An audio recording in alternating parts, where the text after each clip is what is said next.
Today's ECGs are about a young patient with palpitation and syncopal event. Here is the ECG obtained at emergency room when he was symptom-free at the time.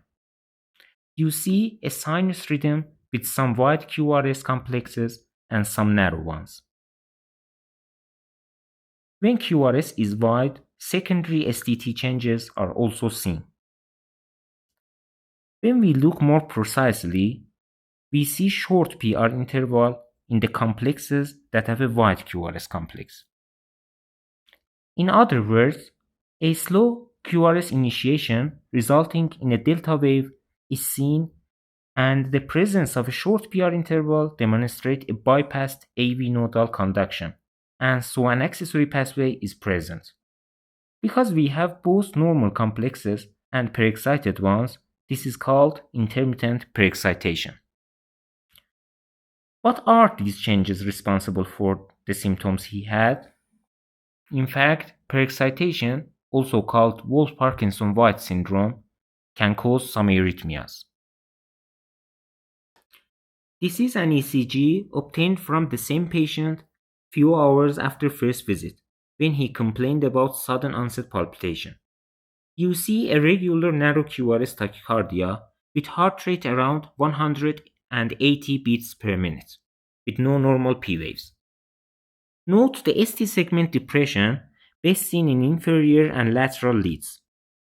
In fact, retrograde P waves placed in ST segment are responsible for these ST depressions. You can see upright P wave also in lead V1. This narrow QRS tachycardia shows that the depolarization of ventricles are from normal pathway. So this arrhythmia is called orthodromic atrioventricular tachycardia. Here you see a regular wide QRS tachycardia which simulates ventricular tachycardia.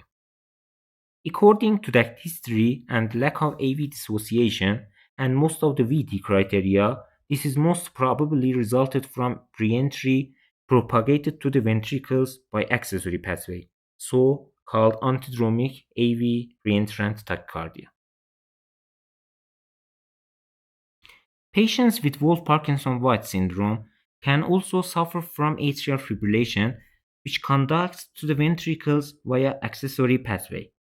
This phenomenon is called pre-excited atrial fibrillation.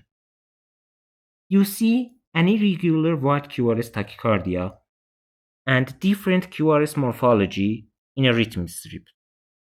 This irregularity and bizarre shaped QRSs suggests AF with pre-excitation and can cause hemodynamic instability and even ventricular fibrillation, which cause sudden cardiac death.